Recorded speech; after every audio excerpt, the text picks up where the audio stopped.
अमित जी, मतलब पहली बार अभी तक मैं रिसर्जेंट इंडिया लिमिटेड बोल के एक फाइनेंशियल एडवाइजरी कंपनी है जहां हम लोग एमएसएमई को पैसे दिलाने में मदद करते हैं, और भारतवर्ष की सबसे बड़ी फाइनेंशियल एडवाइजरी कंपनी है जहां हमारे पास 350 लोग हैं और इंडिया में 12 जगह ऑफिसेज हैं, और लगभग लास्ट ईयर अपन ने 80,000 करोड़ का लोन दिलवाने में मदद करी थी।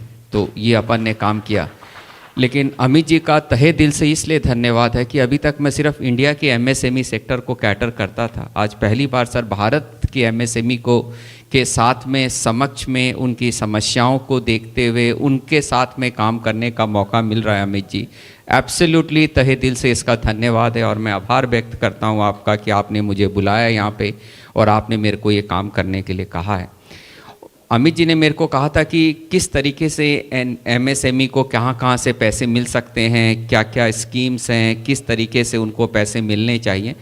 तो उसके ऊपर उन्होंने मेरे को तैयारी करने के लिए कही थी, लेकिन सिंस समय की वैधता है तो मैं आपको सिर्फ ओवरव्यू के अंदर एक बात मेरे को जो 6 या 7 मेरे जो एक्सपीरियंस पॉइंट्स हैं एमएसएमई के लिए, वो मैं सिर्फ आपको बताने के लिए आपको चाहता हूँ, जिससे कि बाकी के तो पीपीटीज़ में आप लोगों के लिए दे के चला जाऊँगा, जिसमें आपको सारे डेटा पॉइंट्स वगैरह सब कुछ मिल सकते हैं। एक तो जितनी भी आपको जो भी लोग मंच में बैठे हैं, जो भी कीच बातचीत है सर, अभी तक मेरे को एमएसएमई से रिलेटेड हमें ये पता लगता है कि सर कि एमएसएमई को जितनी नॉलेज होनी चाहिए इन टर्म्स की, उनको कितना उनके लिए सरकार या उनके लिए स्कीम या उनके लिए कितनी चीज़ें अवेलेबल है, वो उनको पता ही नहीं रहता है। आज हम लोग सब कोई ट्रेनिंग की बात करते हैं। मुझे लगता है कि सारे हमारे एमएसएमई के बंधु एटलीस्ट इस तरीके के अमित जी जैसे प्रोग्राम के अंदर में आएँ, अपने भी सारे मित्रों को इनकरेज करें कि एटलीस्ट महीने में एटलीस्ट एक दिन एटलीस्ट आप लोग अपनी खुद की ट्रेनिंग के लिए स्पेंड करें, और अपने आप को खुद को अवगत कराने की आप लोग चेष्टा करें कि सर की कितनी तरह की स्कीम्स आज के दिन में, आज आपने देखा कि कितने तरह की स्कीम्स आपके लिए एमएसएमई के लिए अवेलेबल है। मैं आपको बताऊं, हम लोग एक किताब कंपाइल कर रहे थे कि एमएसएमई में गवर्नमेंट ऑफ इंडिया की कितनी स्कीम है। हम लोग 408 स्कीम तक कंपाइल करते करते थक गए थे। मतलब इतने तरह की स्कीम सरकार आप लोगों के लिए लेके आ रखी है, डिफरेंट विभाग हैं, डिफरेंट सरकार है, आप वुमेन एंटरप्रेन्योर हैं, आप किस सेक्टर में हैं, आप किस पिन कोड में हैं, आप किस एरिया में काम करते हैं, आप कितने दिन से काम कर रहे हैं, आपकी बैलेंस शीट की स्ट्रेंथ क्या है, आप पहली टाइम एंटरप्रेन्योर हैं कि आप नेक्स्ट टाइम एंटरप्रेन्योर हैं, कि आपका पहले से कभी रिकॉर्ड ख़राब हुआ नहीं हुआ है। आपकी एंटरप्रेन्योर की भी बहुत सारी कैटेगरीज हैं, उसको देखते हुए उन्होंने डिफरेंट तरह की स्कीम्स है। तो अपने को ये पता होना चाहिए कि सर कि हमको किस स्कीम के तहत हमको कुछ भी यदि समस्या आती तो हमको किसके पास जाना है, क्या क्या चीज़ें हमारे लिए बनी हुई है और क्या काम हम कर सकते हैं। तो मेरे को लगता है ये जो नॉलेज गैप है सर, इसके लिए हम लोगों को काफ़ी काम करना चाहिए, और अमित जी इसके लिए जो काम कर रहे हैं, हम एटलीस्ट कुछ ना भी करें तो अमित जी का ये साथ दें कि जब भी अमित जी इस तरीके के प्रोग्राम करें, हम एटलीस्ट हमारे सारे दोस्त, हमारे सारे मित्रगण को लेके यहाँ पे आएँ और अमित जी के इस भरपूर प्रयास के अंदर हम उसकी सराहना करें और हम आके एटलीस्ट उनका साथ दें उस चीज़ के लिए। सेकंड, मेरे को लगता है कि सर आज के दिन में जिस तरीके का डिजिटाइजेशन हो रहा है, आज आप फिजिकली आप क्या कपड़े पहन रखे हैं, फिजिकली आप कैसे दिखते हैं, इसका मेरे को नहीं लगता कि अप टू 5 करोड़ या 10 करोड़ के लोन के लिए, कोई भी स्कीम के लिए इसका ज़्यादा वजूद नहीं है। आपका वजूद यह है कि सर आपके डॉक्यूमेंट आपके बारे में क्या कहते हैं, आपके पेपर वर्क आपके बारे में क्या कहते हैं। आपका पेपर वर्क, आप जितने सुंदर हैं उतने ही सुंदर आपका पेपर वर्क है कि नहीं है, उतने ही सुंदर आपके वर्क जो पेपर जो है, आपका जो मैसेजिंग है वो हर तरह लेके जा पा रहा है कि नहीं लेके जा पा रहा है। अभी तक भारतवर्ष के अंदर में जितने भी लोन जो भी नहीं सैंक्शन होते हैं, उसमें 42% लोन सिर्फ आपके डॉक्यूमेंटेशन के मिसमैच के वजह से होते हैं। आपके केवाईसी में भी आप लोग जो पहला स्टेज है कि नो योर कस्टमर केवाईसी, आपके उद्योगी आधार कार्ड का नंबर, उद्यम का नंबर, आपके इनकम टैक्स के पैन नंबर, आपके पास में जीएसटी के नंबर, ये सब आपस में टैली नहीं करते हैं। उसके अंदर कोई भी एड्रेस प्रूफ नहीं टैली करता। आपने अपना कुछ भी कुछ नाम या कुछ एड्रेस प्रूफ, ये सब डॉक्यूमेंट्स जो होते हैं ये सारे चीज़ ठीक नहीं होते हैं। बेसिक डॉक्यूमेंट हमारे ठीक नहीं होते हैं। 42% ऑफ द लोन हमारे सिर्फ फर्स्ट स्टेज के अंदर जाके सिर्फ हमारे केवाईसी डॉक्यूमेंट की वजह से फेल हो जाते हैं।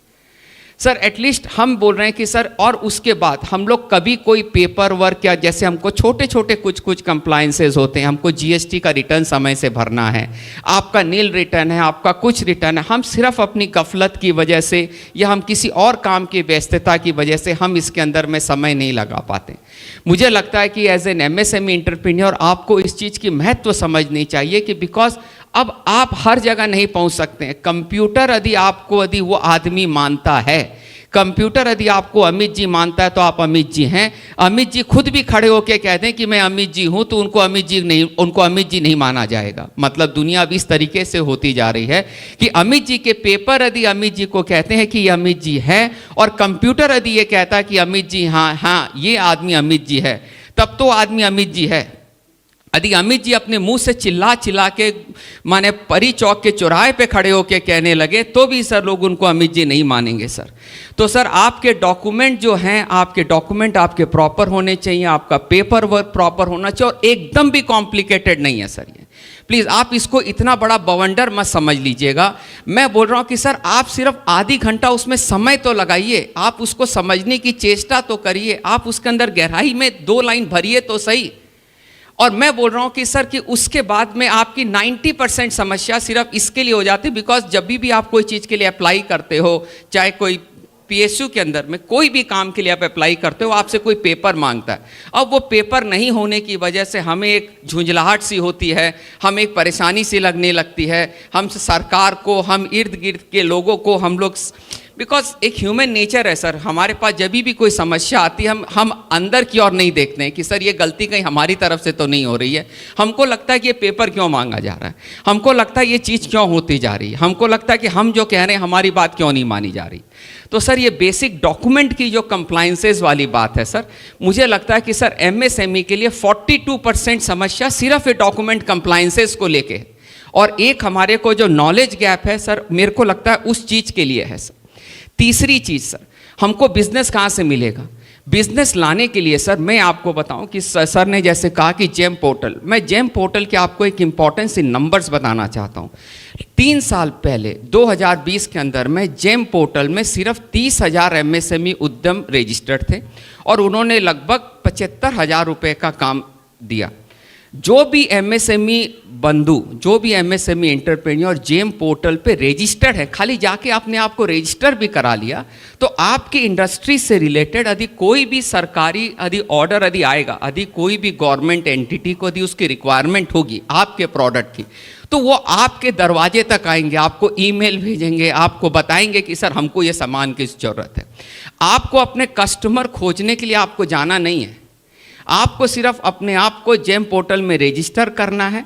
आपके प्रोडक्ट की जब भी कभी कोई भी पीएसयू को, कभी कोई भी लार्ज इंटरप्राइजेस को कभी भी रिक्वायरमेंट होगी, वो आपको ईमेल भेजेंगे। सर वो सिर्फ आज के दिन में भी मुझे बताया गया कि लगभग 6.5 करोड़ एमएसएमई इंडिया के अंदर में हैं और सिर्फ 10 लाख एमएसएमई सिर्फ रजिस्टर्ड हैं जेम पोर्टल में। तो आप ये चीज़ समझिए, 10 लाख एमएसएमई सिर्फ रजिस्टर्ड हैं और मेरे भारतवर्ष के अंदर में 6.5 करोड़ एमएसएमई है सर।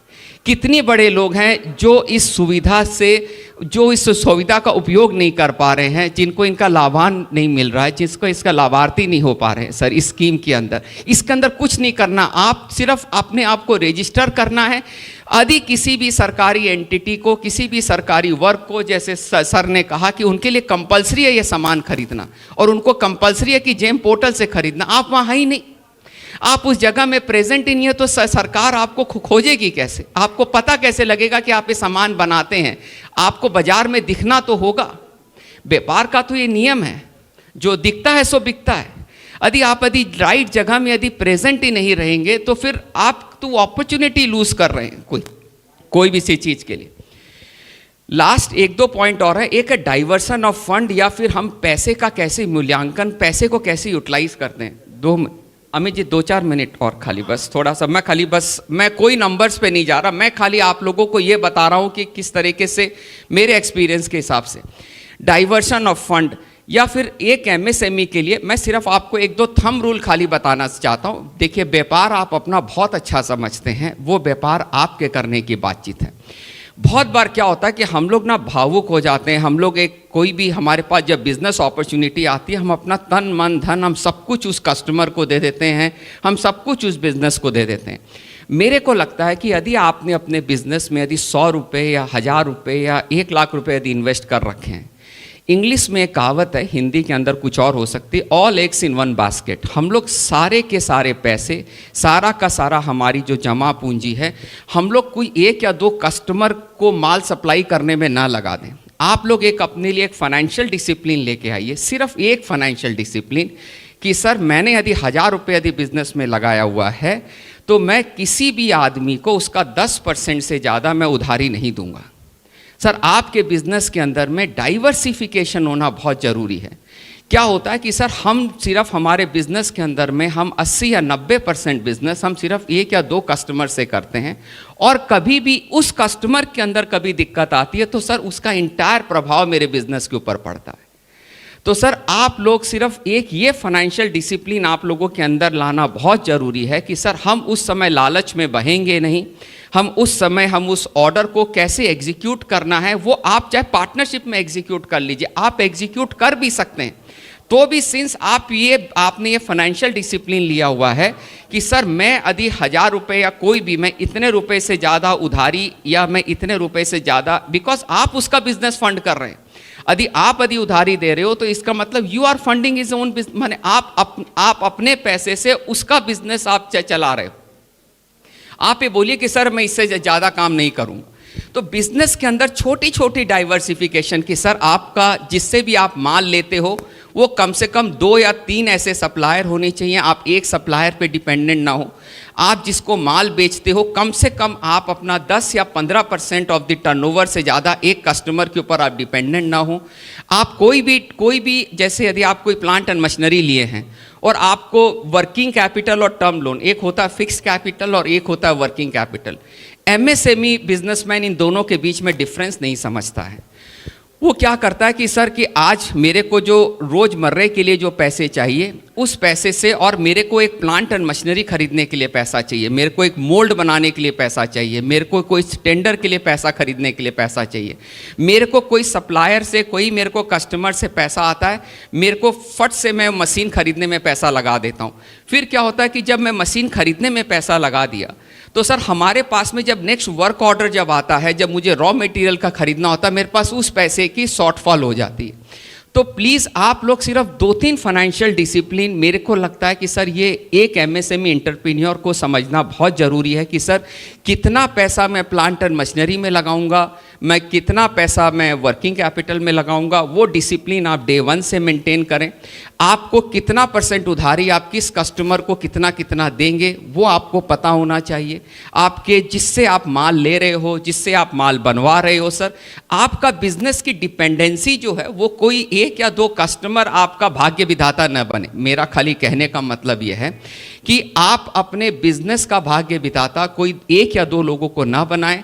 आप अपने जब अपन रथ चलाते हैं तो जो सारथी होता है वो कुछ घोड़े की नाक से जो नकेल निकाल के रखता है, वो जो रस्सी है वो आप अपने हाथ में रखें, वो किसी और के हाथ में ना दें। बिकॉज वो यदि रस्सी यदि आपने अपने बिजनेस की डोर यदि किसी और के हाथ में देगी तो वो यदि आपको पैसा देगा टाइम से तो आपका बिजनेस चलेगा, वो यदि आपको माल सप्लाई करेगा तो आपका बिजनेस चलेगा, नहीं तो फिर अपने इसी उधेड़ बुन के अंदर पड़े रहेंगे।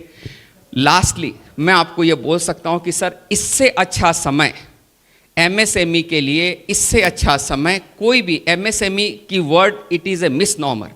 अब से जब से नए बजट के अंदर में उन्होंने 500 करोड़ तक के टर्नओवर वाली कंपनी को उन्होंने एमएसएमई की डेफिनेशन ला दिया है। 99.999% ऑफ द इंडिया कॉरपोरेट, जितने भी भारतवर्ष में किसी को उद्योगपति बोलते हैं, किसी को इंडस्ट्रियलिस्ट बोलते हैं, आप किसी को कुछ भी भाषा बोल दीजिए, वो सब एमएसएमई है। तो सर अपन इसको एमएसएमई बोल के अपने आप को छोटा ना करें या अपने आप को कोई भी छोटे करने की ज़रूरत नहीं है। हम भारत के उद्योगपति हैं। 500 करोड़ तक की डेफिनेशन यदि एमएसएमई के अंदर आती है तो हम भारत के उद्योगपति हैं, भारत हमें चलाना है कोई भी चीज़ के लिए। तो मुझे लगता है कि सर कोई भी आज हमारे लिए कोई चीज़ की कोई कमी नहीं है। बहुत बार क्या होता है कि सर हमारे पास समय नहीं हो पाता तो हम राइट आदमी तक पहुंच नहीं पाते हैं या राइट आदमी को बात नहीं बता पाते, एटलीस्ट कुछ नहीं भी कर पाएँ तो आप 2-4 लोगों को ट्वीट करना तो सीख जाइए। आप नहीं कर पाते तो बच्चे को बोल दीजिए, वो आपके बिहाफ में पीएमओ को टैग करके ट्वीट कर देगा कि ये गलती हो रही है, कुछ भी बात हो रही है। किसी से परेशानी आए, आपको किसी यहाँ पे मंच में बैठे किसी व्यापारी से परेशानी आए, किसी बच्चे को बोल दीजिए, वो आपके नाम से ट्वीट कर देगा, कुछ भी करवा देगा। आप उसको कम से कम किसी को अवगत तो कराइए। आप एक बैंक ने, किसी भाई साहब ने कहा कि बैंक ने लोन नहीं मिला, मैं कहा कि सर उस बैंक के लिंक्डइन अकाउंट में जाके, उस बैंक के ट्विटर में जाके आप खाली उसका एप्लीकेशन फॉर्म लिख के तो देखिए। मैं कहता हूं कि सर आपके पास इतना बड़ा हथियार है कोई चीज़ के लिए, उस हथियार को यूज़ करना से सीखिए। कमज़ोर नहीं है सर अपन। मैं बोल रहा हूं कि सर आज के दिन में हमसे ताकतवर कोई नहीं है। प्लीज़ इस ताकत को पहचानिए और हम लोग इसको आगे बढ़ेंगे। थैंक यू, धन्यवाद सर।